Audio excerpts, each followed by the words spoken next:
And joining us here in Los Angeles, CNN law enforcement contributor Steve Moore, counterterrorism expert and editor of the Foreign Desk, Lisa Daftari, and Josh Lockman, a lecturer in international law and U.S. foreign policy at the University of Southern California. Steve, first, if it does turn out that this is in fact a suicide bomber and it's looking that way, what's the bet that he was known? He was on some kind of list at some point, but then he kind of slipped through the cracks and he was not followed up, and this is the end result. That's a good possibility, but it's not a foregone conclusion, because remember, they're not going to let their bomb makers die in suicide. I'm saying what I'm saying is that every time we had these attacks, 9 times out of 10, they knew the guy beforehand in some capacity. Yes, I get what you're saying there. What I'm saying is that occasionally you get a suicide bomber who has just been brought in, who's idealistic and has no record. Okay. Likely, though, they know him.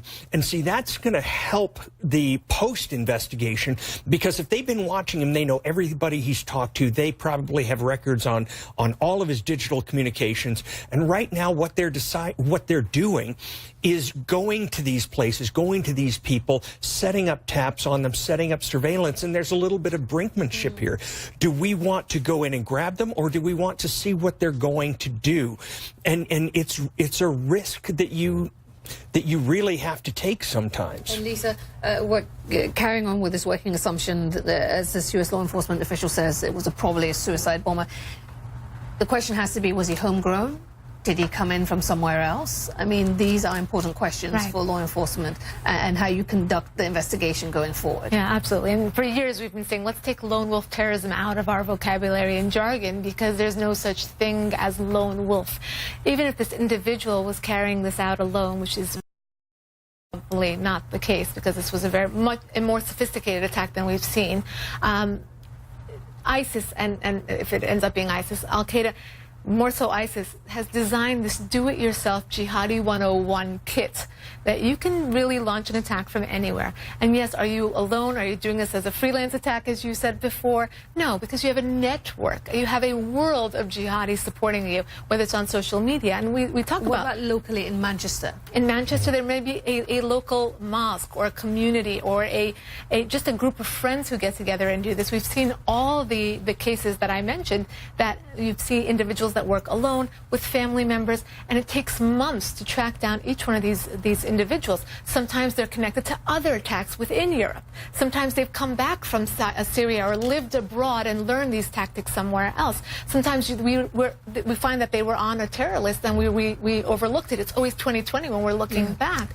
But the point is that it's needle in a haystack, and that's the realization on a night like tonight, when you realize, you know, Twitter can take down 250,000 accounts like it did a few months ago. And the report came out, and should we applaud that, or should we say that's just the beginning? It's just the tip of the iceberg. There's so many more, and for everyone that they take down, these jihadis put 10 more back up. So it's a very daunting task for law enforcement to go after these individuals. If they come onto a list, how can they be cleared? How can we, you know, we're supposed to detain everyone who comes under one of these lists. It's a very daunting task. And Josh, just to bring you in, there has been no claim of responsibility yet, but the list of suspects out there is pretty short. This was straight out of the Jihadi Playbook 101, wasn't it? Yes, this does appear to be a signature either ISIS or Al-Qaeda attack, John. And I think what's important to note is, the initial focus in this investigation will be on forensics. ISIS, and especially what type of explosive was used here. ISIS in the past has used peroxide-based explosives. Al-Qaeda historically used ammonium-based explosives, but also, just underscoring what Lisa said, upward to 1,000 residents or citizens of the United Kingdom over the last few years have gone to Syria, and somewhere around a quarter of them have returned to the United Kingdom. So to the degree that they were radicalized abroad, and that we find in this investigation that the suspect, the perpetrator, and possibly a team that assisted him went abroad, it would likely be ISIS. But also in the same vein, Al-Qaeda has sought to, reclaim some of its mantle. We've seen Hamza bin Laden, Osama bin Laden's son, come out with an audio message in the last few weeks declaring for more attacks against the West. And the last attack, the 7/7 bombing, was obviously an Al-Qaeda inspired and plotted attack. Steve, you want to chime in there? Well, I agree with everything he said. I think what you're probably going to find in here is that this is probably a peroxide-based, maybe a acetone triperoxide. I think it's ISIS because Al-Qaeda and ISIS have had some differences about targeting and whether you target people who are not combatants. And Al-Qaeda would be more reluctant, not completely reluctant, but would be more reluctant to hit women and children than ISIS would, as to whether they consider them the exact equal as far as targeting. Right. And as far as this explosive is concerned, yes, exactly. Al-Qaeda is using ammonium-based stuff, but I don't. The size of this explosion, based on how small the bomb would have to be, would lead me towards a peroxide base. Steve, is there a specific role for U.S. counter-terrorist officials to play in this right now as it's unfolding in the UK?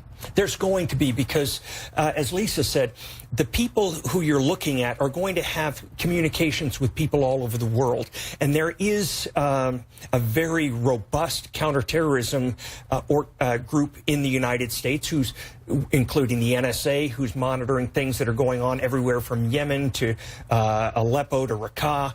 And we can help with we can help fill in some of the gaps. Mm-hmm. And finally, Lisa, as far as the messaging here, killing women and children at a concert. They're infidels. Yeah. They're non-believers. They're kuffars. And that is what they're instructed to do, is to go after them. You become a shaheed, a martyr. Because there's been some celebration online, right? There's always some sort of follow-up. Now, whether or not they will claim responsibility, we'll have to wait. Usually it's within the 24-hour period. And if it's not, they will definitely jump on board to incite more attacks and piggyback on that, and to send that message to say, look at how this guy killed, X amount of people, you can do the same. One thing I also wanted to point out here is that British authorities had put the security alert on severe. Yeah. That's a level 2, meaning they thought that it was highly probable that something was going to happen, and it still happened.